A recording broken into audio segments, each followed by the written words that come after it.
마더세를 맞아서 저희가 이제 본문을 출애굽기 2장 1절부터 10절을 함께 읽어보았는데요.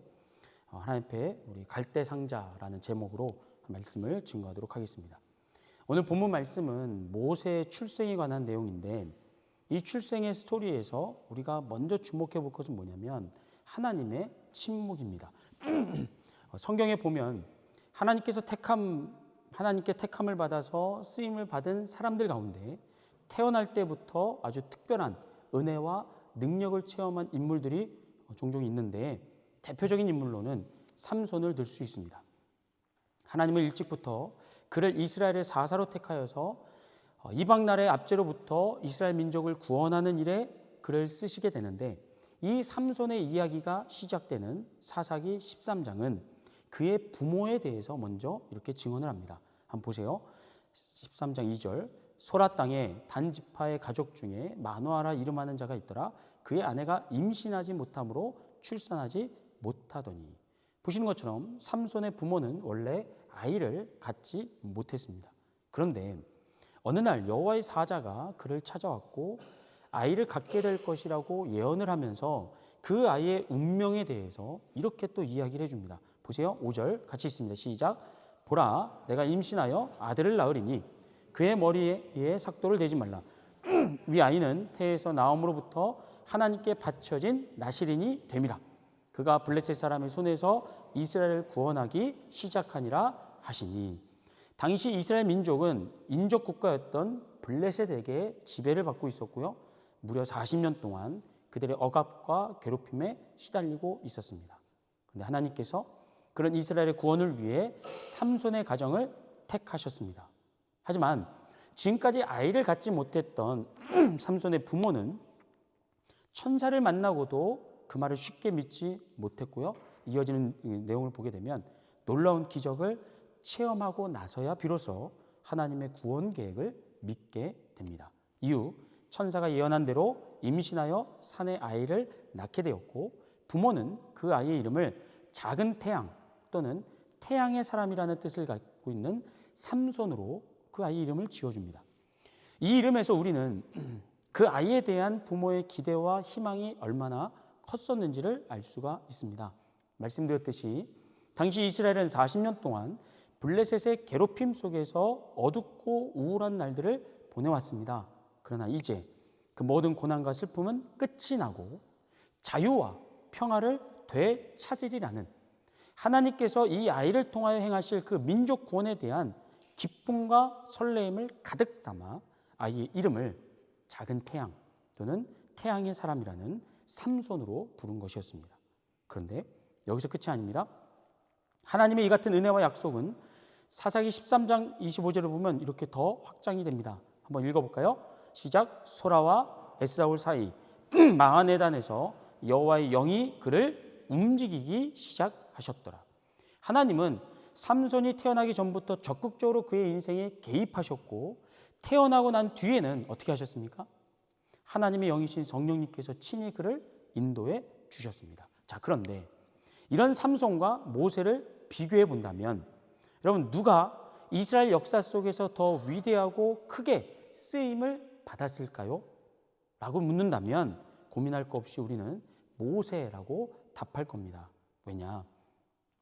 구원의 급이 달랐기 때문입니다. 삼손 시대에 이스라엘을 괴롭혔던 블레셋은 그 당시 저 변방의 작은 나라에 불과했던 반면에 모세가 상대했던 애굽은 당대에 대적할 나라가 없었던 초강대국이었습니다. 그런데도 모세는 전혀 주눅들지 않고 10가지 재앙으로 그 애굽을 초토화시켰고요, 홍해바다에 길을 내었고 죽음의 땅 광야에서 40년 동안 이스라엘 백성들을 먹이고 인도하여 마침내 가나안 땅으로 백성들을 데려오게 됩니다. 게다가 그 과정에서 하나님으로부터 직접 십계명과 각종 율법들을 받게 되었고, 우리가 모세 오경이라고 부르는 창세기, 출애굽기, 레위기, 민수기, 신명기 이 5권의 성경을 기록한 성경의 저자가 되기도 합니다. 이 모든 업적으로 인해서 모세의 영향력은 구약 성경을 넘어 신약 성경에서도 증명이 되는데요, 일명 변화산 사건이라고 부르는 마태복음 17장, 마가복음 9장, 누가복음 9장에 기록된 내용을 보게 되면 예수님께서 어느 날 영광스러운 모습으로 변화되셨을 때 그 자리에 구약 시대를 대표하는 두 인물이 함께하죠. 그 중에 하나가 누구였습니까? 바로 모세였습니다. 이처럼 모세는 삼손과 다르게 성경 전체를 아우르면서 하나님의 구원 역사에 아주 중요한 위치를 차지하는 인물이 되었습니다. 다시 말해 하나님은 삼손보다 모세를 더 크게 사용하셨습니다. 그런데 그럼에도 불구하고 성경이 증언하고 있는 모세의 출생은 삼손만 못했다는 겁니다. 자, 본문 1절을 다시 보시면 레위 가족 중 한 사람이 가서 레위 여자에게 장가 들어. 자, 여기에 등장하고 있는 레위 족속의 한 남자와 여자는 모세의 부모를 말하고 있는데 흥미롭게도 출애굽기 2장에서는 그 부모의 이름을 밝히고 있지가 않습니다. 언제 그 이름이 나오냐면 한참 뒤에 가서 나오는데 출애굽기 3장에서 80세가 된 모세를 하나님이 부르시고 출애굽기 4장에서는 그의 형인 아론과 함께 이스라엘 장로들을 만나서 하나님의 구원 계획을 모세가 전해줍니다. 그리고 출애굽기 5장에 가면 마침내 이스라엘 민족을 대표하여 애굽 왕 바로를 만나 백성들의 출애굽을 요청하는 내용이 쭉 이어집니다. 이렇게 모세를 통해서 하나님의 구원 역사가 본격적으로 시작된 후 출애굽기 6장에 가서야 그 부모의 이름이 드디어 공개가 됩니다. 출애굽기 6장 20절입니다. 같이 읽습니다. 시작.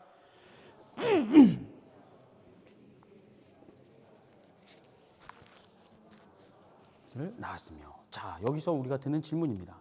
왜 성경은 처음부터 모세의 부모의 이름을 밝히지 않았는가? 몰라서가 아니라는 거죠. 왜냐하면 당시 애굽 안에서 이스라엘 백성들이 처했던 환경 때문이었습니다. 이스라엘은 애굽 사람들과 그 당시에 동등한 권리와 지위를 갖지 못했습니다.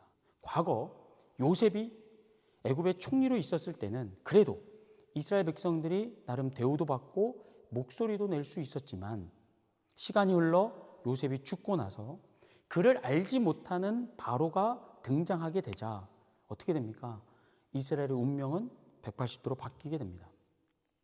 요셉을 알지 못했던 바로는 이스라엘 민족을 적으로 간주했고 반란을 두려워하면서 당장의 노예로 삼아버렸습니다. 그렇게 모세의 부모는 신분이 노예였고 노예란 인격체가 아닌 주인의 소유물로 간주되었던 시대였기 때문에 그들의 이름이 생략된 거였습니다. 즉 오늘 본문에서 부모의 이름이 감춰진 것은 이스라엘 민족의 불행한 처지와 아픔이 반영된 결과였습니다. 그런데 더 안타까운 사실은 아무리 일을 많이 시키고 핍박을 해도 이스라엘 민족의 숫자가 줄어들지 않으니까 결국 바로가 선택한 건 신생아 가운데 여자아이는 살리고 남자아이들은 나일강에 던져 죽이라는 명령이었습니다. 부모의 신분이 되물린 데는 고대 사회에서 노예의 자식으로 태어난 모세 역시도 일개 노예에 불과했습니다. 그런데 이런 비천한 신분도 억울한데 더하여 태어나자마자 모세는 나일강에 던져질 위기를 맞게 됩니다.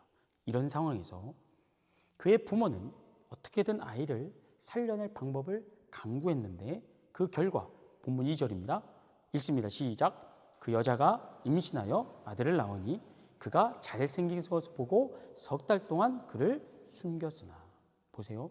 노예 신분인 부모가 자기 자녀를 살리기 위해서 할 수 있었던 방법은 별로 없었습니다. 그저 그 아이를 집안에 꽁꽁 숨겨두는 것뿐이었습니다.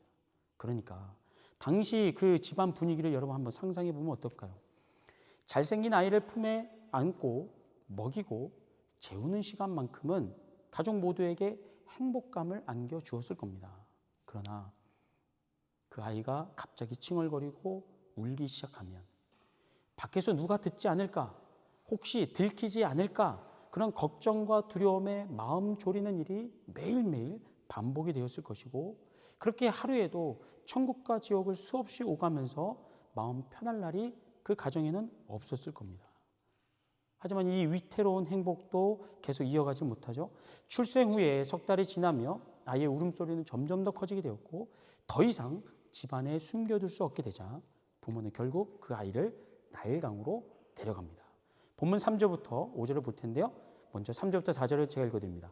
더 숨길 수 없게 되매 그를 위하여 갈대 상자를 가져다가 역청과 나무진을 칠하고 아기를 거기 담아 나일강과 갈대 사이에 두고 그의 누이가 어떻게 되는지를 알려고 멀리 섰더니.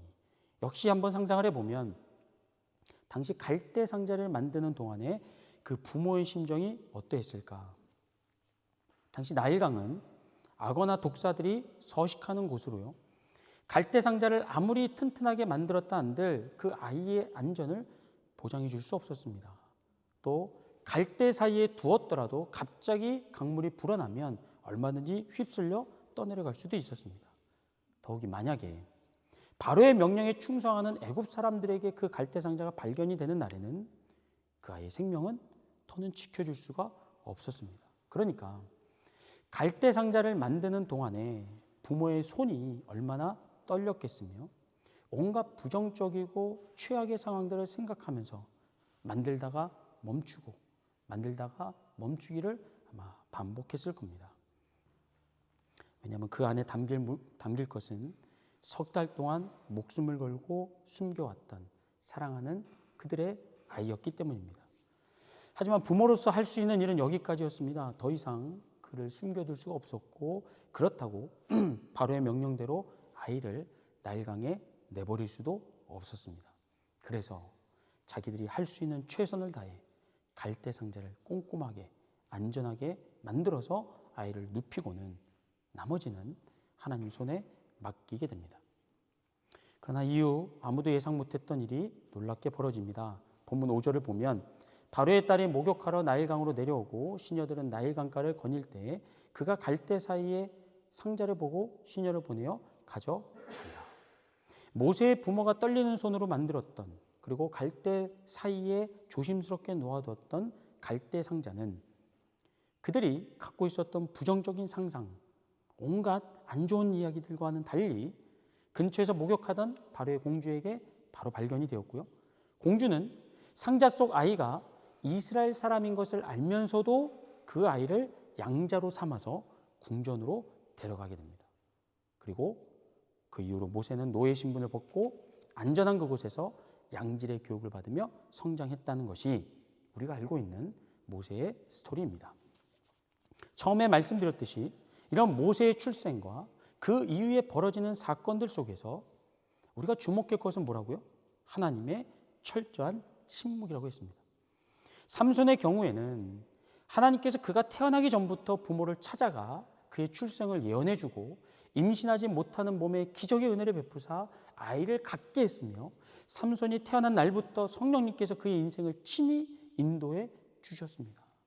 하지만 삼손보다 더 크게, 더 위대하게 쓰실 모세는 하나님이 어떻게 해주었냐 말입니다. 그의 출생에 전혀 하나님 개입하지 않으셨고요. 그의 부모에게 나타나서 장차 아이를 갖게 될 것이며 태어난 이후에 그 아이가 어떻게 성장하고 쓰임받게 될지를 전혀 알려주지 않으셨습니다. 그 결과 모세의 부모는 이 아이에 대한 하나님의 역사와 인도하심에 대해 전혀 아는 게 없었습니다. 지금 우리는 모세의 인생 전체를 성경을 통해서 알고 이 본문을 보기 때문에 별로 감흥이 없지만, 이 사실을 전혀 몰랐던 모세의 부모는 아이가 태어난 그 날부터 하루하루가 얼마나 불안했겠냐 말입니다. 아까 잠시 그 분위기를 상상해 보았지만 실제로 아이가 갑자기 보채며 울 때 그 부모와 가족들이 느꼈을 두려움과 공포와 극도의 긴장과 예민함, 그것이 주는 스트레스는 아마 대단했을 겁니다. 그러니까 그때 하나님께서 삼손에게 하셨던 것처럼 천사를 보내요. 야, 걱정하지 말아라.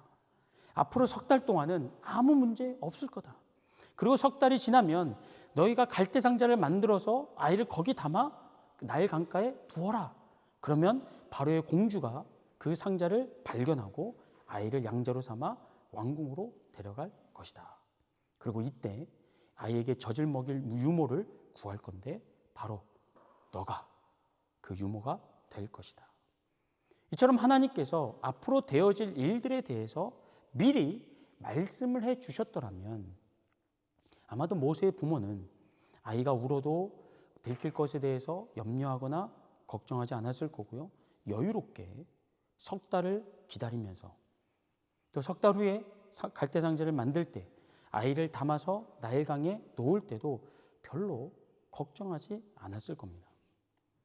제가 킹선에서 교회를 개척하고 얼마 지나지 않아 교회 안에서 직분 때문에 문제가 생긴 적이 있었습니다.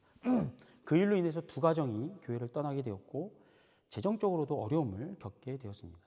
그전에도 제가 성도의 목사님들 통해서 이민교회 안에서 성도의 떠나감과 재정적인 위기는 다반사라는 얘기를 들어왔지만 막상 제가 그 일을 겪어보니까 충격이 꽤 컸습니다. 왜냐하면 처음 겪는 일이기도 했지만 사실 이 일이 있기 전까지 그 두 가정은 예배에 열심히 참여했었고 저를 적극적으로 도와주었던 분들이었기 때문입니다. 그래서 전혀 꿈에도 생각하지 못했던 일을 겪으면서 마음이 힘들었었는데 그때 제 안에 가장 사실 힘들게 했던 건 뭐였냐면 하나님을 향한 원망이었습니다. 하나님 왜 저에게 미리 말씀해 주지 않으셨습니까? 일이 이렇게 될 것을 미리 알려주셨더라면 그분들이 교회를 떠나네 마네 그러잖아요. 그리고 이제 목회자를 어떻게든 이제 원하는 대로 끌고 가려고 막 그럴 때 교회 질서와 분위기가 흐트러지고 또 남아있는 성도님들의 마음이 상처 입고 막 그럴 때 제가 정신 차리고 다른 거 생각하지 않고 오직 하나님만 바라보며 더 열심히 목회했을 텐데 왜 알려주지 않으셔서 일이 더 커지게 더 많은 사람 상처받게 놔두셨습니까? 그래서 떠난 분들을 향한 아쉬움과 서운함보다도 사실은 미리 알려주지 않은 하나님에 대한 실망이 저를 더 힘들게 했습니다. 그래서 한동안 새벽마다 이 사건을 계속 되뇌이면서 하나님께 원망하고 기도한 적이 있었습니다. 근데 어느 날인가 그때 하나님께서 주신 깨달음이 있었습니다. 왜 그렇게 하셨는가? 그것은 저에게 하나님을 향한 더 큰 믿음을 기대하셨다는 겁니다. 만약 하나님께서 그 모든 일들을 전부 다 알려주셨다면 제가 하나님을 믿고 의지할 이유가 없어진다는 겁니다. 생각해 보니까 그게 맞는 말이었습니다. 우리가 하나님을 믿는 이유 가운데 미래에 대한 걱정과 불안에서 벗어나기 위함이 분명히 있습니다. 그래서 하나님을 믿는 성도에게 있어서 문제나 어려움은 어떤 기회가 됩니까? 하나님을 더 찾고 더 붙들고 의지하는, 그래서 하나님의 능력과 기적을 체험하는 통로와 기회가 되기도 합니다. 그런데 하나님은 우리가 여기서 더 나아가기를 원하신다는 거죠. 그게 뭐냐면 하나님의 사역에 우리가 적극적으로 동참하기를 원하십니다. 히브리서 11장 23절을 보면 이런 말씀이 있습니다. 한번 볼까요? 11장 23절 같이 있습니다. 시작. 믿음으로 모세가 낳았을 때 그 부모가 아름다운 아이임을 보고 석 달 동안 숨겨 왕의 명령을 무서워하지 아니하였으며. 방금 읽은 말씀은 오늘 본문에서 모세의 부모가 보여주었던 행동을 영적으로 지금 재해석해 주는 말씀인데요. 모세의 부모가 그를 낳고 석 달 동안 숨긴 것은 차마 나일강에 버릴 수 없는 자녀를 향한 부모의 연민과 사랑 이전에 어떤 행위였다라고 성경이 말씀합니까? 그게 믿음의 행위였다는 겁니다. 당시 모세의 부모가 가졌던 그 믿음을 가지고 모세를 석 달 동안 품고 숨겨주었다는 건데, 그럼 그 믿음의 내용이 무엇인가? 라고 물었을 때 히브리서 11장 3절에 이렇게 답을 해줍니다. 같이 읽을까요? 시작. 믿음으로 모든 세계가 하나님의 말씀으로 지어진 줄을 우리가 아나니 보이는 것은 나타난 것으로 말미암아 된 것이 아니니라. 아멘. 여러분, 오늘 본문 속 모세의 부모는 아이를 향한 하나님의 계획과 약속을 알았습니까? 몰랐습니까? 전혀 몰랐습니다. 모세의 부모는 하나님이 알려주신 그 예언에 따라 계획에 따라서 행동한 게 결코 아니라 다만 뭘 가지고요? 믿음을 가지고 나아갔다는 겁니다. 근데 그 믿음이 어떤 믿음이라고요? 모든 세계가 하나님의 말씀으로 창조되었다는 창조주 하나님에 대한 그 신뢰를 가지고 나아간 겁니다.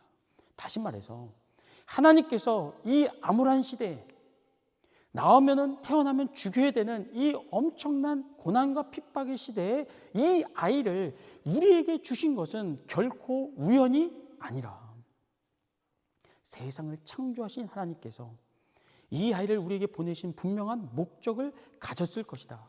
그러니까 이 아이를 우리가 책임지는 게 아니라 창조주 하나님이 책임져 주실 것이다. 바로 왕의 위협으로부터, 나일강에 서식하는 맹수들의 위협으로부터, 우리가 상상하는 모든 부정적인 걱정과 염려와 불안함으로부터 이 아이를 반드시 지켜주시리라는 그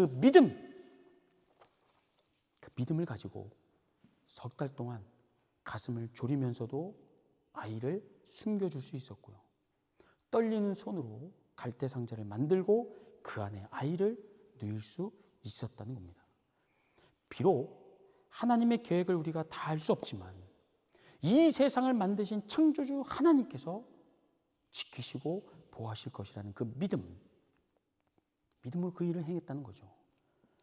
그러나 무엇보다도 우리가 중요한 건 뭐냐면 하나님께서 이들 부모의 믿음과 행동을 하찮게 여기거나 무시하시지 않았다는 겁니다.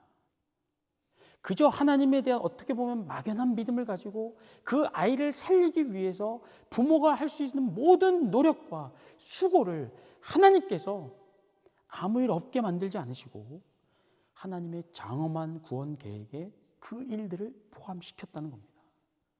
그리고는 히브리서 11장을 통하여 오늘 우리에게 참된 믿음의 본으로 모세의 부모를 등장시켜주고 있다는 사실입니다. 사랑하는 성도 여러분, 우리의 인생과 우리 자녀들의 인생을 모두 하나님께서 계획하셨고 끝까지 책임져 주실 줄로 믿습니다.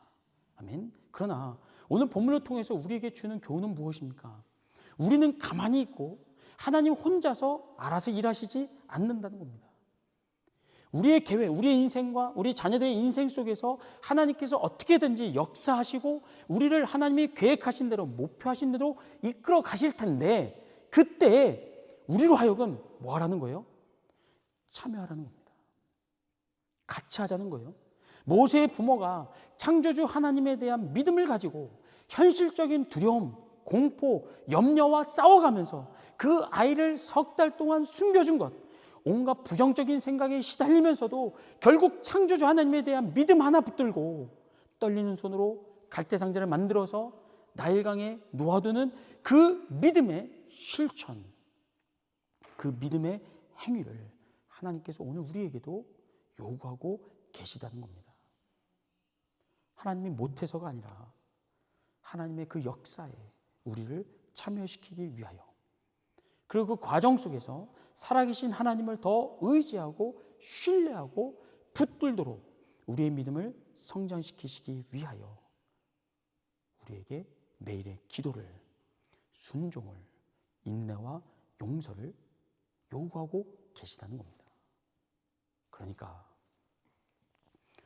좀 상황이 꼬이고 내가 원하는 대로 인생이 흘러가지 않는다 하더라도 여러분 절대 포기하지 마시기 바랍니다.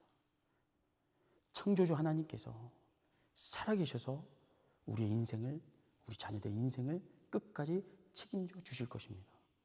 그러나 우리가 가만히 있는다고 저절로 되지 않습니다. 만들려고 하십니다. 갈대상자를. 하나님, 이것 갖고 뭐 하겠습니까? 이것 갖고 우리의 아이를 지킬 수 있겠습니까? 요거 가지고 이 험한 세상을 우리가 안전하게 보호받을 수 있겠습니까? 괜찮다. 그거면 충분하다. 내가 너를 만들고 계획하고 끝까지 책임질 내가 살아있으니까 걱정하지 말고 함께하자. 하나님 우리를 초대하실 때 여러분 그 초대에 믿음으로 반응하시고 최선을 다해서 우리 인생을 살아내실 수 있기를 주 이름으로 축복합니다. 불안합니다. 염려가 되기도 하고 걱정과 근심이 되기도 하지만 괜찮습니다. 그 모든 것까지도 하나님이 다 버무리셔서 다 사용하셔서 결국에 하나님의 장엄한 구원 계획으로 우리의 인생을, 우리 자녀들의 인생을 사용하실 줄 믿습니다.